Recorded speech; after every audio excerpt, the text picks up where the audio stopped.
Hello there. Hello there. Happy Tuesday. I am coming live to you from my home in Northern Virginia, right outside of Washington, D.C. And I'm so happy to be here with you. I wanted to talk about how you're attracting your leads. Are you getting leads? How do you do it? And what does it look like when you do have them? It's one of the questions that I get from every client I meet with when we first sit down. It's the biggest thing that comes to mind is, well, how do I get more leads? How do I get more people coming to my business? There's three things that I think are really important when it comes to this. And it's one is experiencing your brand, two is telling your story, and three is taking action. And I'm going to go through each one of these so that you can get a good idea of what I'm talking about. Most of the time, if you're taking action, that's when you're going to see the most results. You're going to see it activates the reticular system in your brain. It's that part of your brain, and I know it sounds a little woo-woo, but it is that part of your brain that, for instance, what's the best way to describe this? Okay, have you ever decided that you're going to buy a car? And once you get that car or you decide that you're looking at that car, you start to see that car everywhere you go. And then you're like, oh my gosh, everybody's got this car.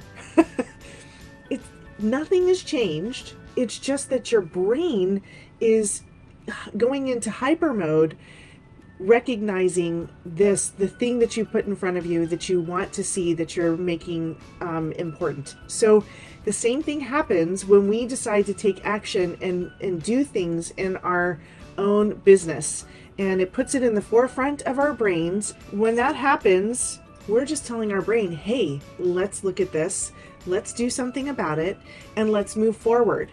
And I'm going to see it everywhere I go, which means you're going to be putting yourself into action, and you're going to start to see the leads coming in, because it becomes one of the biggest things that in your mind and what's most important about what's happening with you. So what do I mean by the first thing is experiencing your brand? What do I mean by that?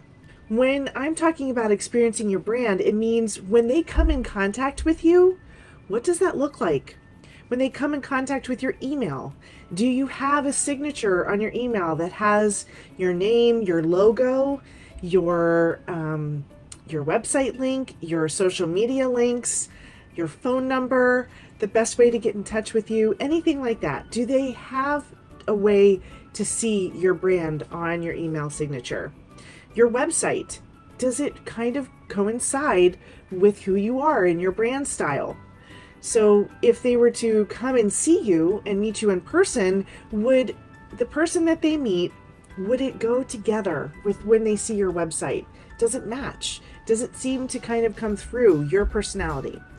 On your social media page, are you going for more of a personal look or more of a business look? So that would mean that if that's the case, then you're going to go for, if you're going for a business look, then you should have your icon, should be your logo. If you're going more for a personal type of brand, then it should be your picture.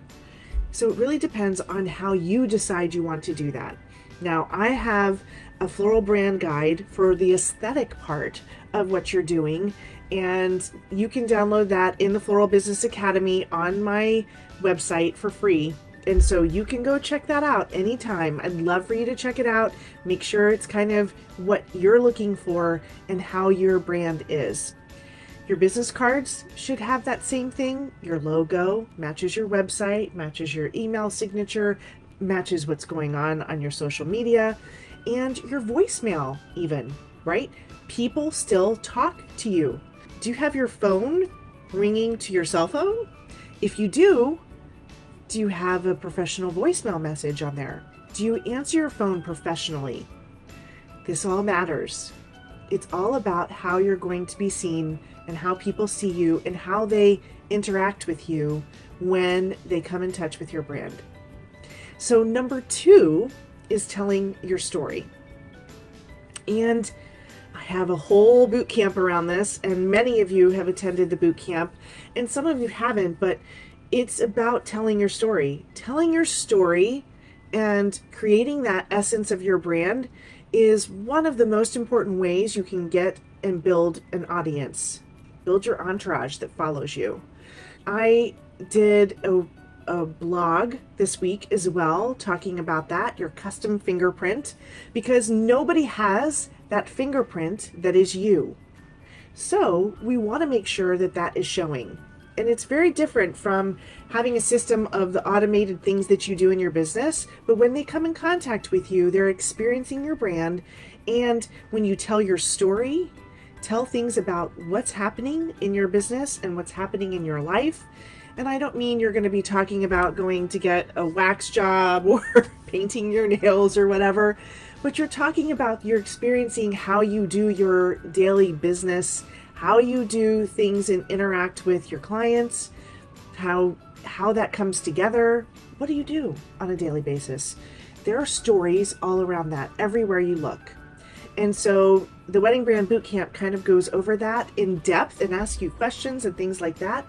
But you don't have to wait for the Wedding Brand Bootcamp. You can start talking about the stories that happen for you every single day. Now let's take in consideration if you're doing more retail or daily deliveries, right? I'm sure that there's stories around that. There's stories about the delivery, there's stories about the orders that come in, there's story about special occasions and how you're fulfilling the emotions that someone's trying to express to someone else about their birthday or anniversary or any of those celebrations. So those matter and it will make a huge difference.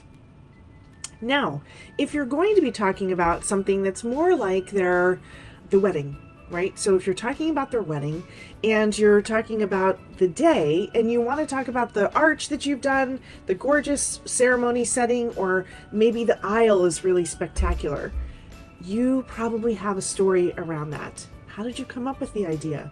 What inspired you about that? So it's not just, here's Rachel and Jim's wedding. It's, here's Rachel, here's what I did when I really had this inspiration for Rachel and Jim's wedding. They talked about how monograms were so important to them and they really love that personal touch. And so we really felt like we wanted to do a monogrammed aisle with petals, with rose petals, or we really added a special touch for the family chairs because they have a blended family and they wanted them to be recognized and have special places for them. There's a story. There's always a story that we can go back to talk and endear people and bring them to us. So I want you to think about that. Now, number 3 is taking action. And what I mean by that, it means getting out and getting in touch with people. So when you take that special action, when you go, let's see, someone asked me this past week, how can I interact with someone? Where do I start? I'm just new. I'm starting out my floral business. I've been working at someone else's flower shop. I obviously don't have their clients, but so I'm going to I need to get some of my own. What can I do? And I said, one of the first things you have to do is figure out what type of business do you want to have? What type of floral business do you want to have? Are you going to be doing subscriptions weekly? Are you doing daily deliveries? Do you want to do weddings and events only? Or are you going to do like special weeklies that are in hotels or business offices? Each one of those has a different way to market. And each one of those is going to take stepping outside of your comfort zone. And maybe sometimes it's going to be something that's uncomfortable, but you have to step out and get in touch with people. For instance, if you're doing daily deliveries and you want to reach out, you start with your family and friends first, right? You let them know that you're doing, hey, anybody have a birthday they want to celebrate for someone? Anybody have a special occasion that's going on and you want to wish somebody a happy anniversary? I'm your person. Hey, I'm your person. Come check me out. I can do these deliveries for you. Then, if you're doing weekly subscriptions, well, that's why a lot of you are, florist farmers, right? You have been growing your flowers, you're going out to farmers markets, you're having that experience with them, and you can go and check and see what that's like. You can also follow up with them and say, okay, here's a little business card. Next time you need something, give me a call. I'm happy to do it for you and get it delivered. So there's that. What if you're doing weekly subscriptions and you want to build that with businesses or hotels? Well, you're going to reach out to general managers at hotels, to the office manager at businesses, locally, whatever is in your town or city. You start somewhere and you make the phone calls, but then you know what? We're allowed to go out of our homes. We're allowed to go out of our workspaces. Put on that mask if you have to. Go out and talk to people.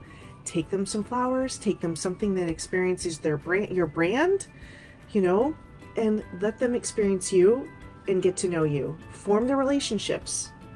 If you go to a hotel and you want to talk to the GM there, that's going to be important. You're going to see how you can connect with them, and you're going to be able to get that awesome opportunity. Hotels are starting to fill up again.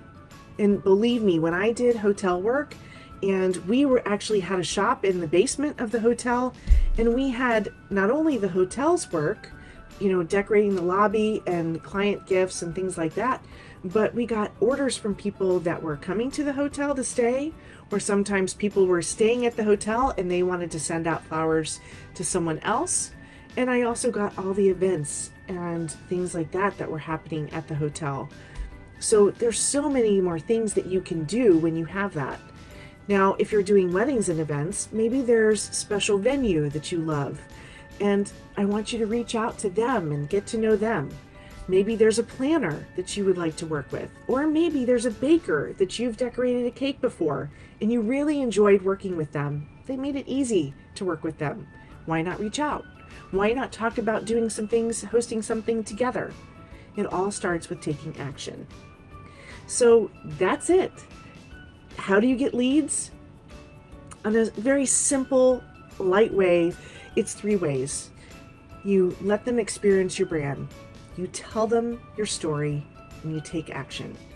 Those 3 things are going to be the most important things that you do to start getting the leads to you. From there, it can go way deeper, and there's lots of opportunities to do that. And I want to challenge you. I do have some one-on-one slots for coaching available, consulting, however way you want to look at it. I would love to work with you. I also have coming up the group coaching that's going to start in November, and that opportunity is there for you too. I would love to talk to you about it. You can always join the wedding sales system to have put in and automate that system. That's great for you.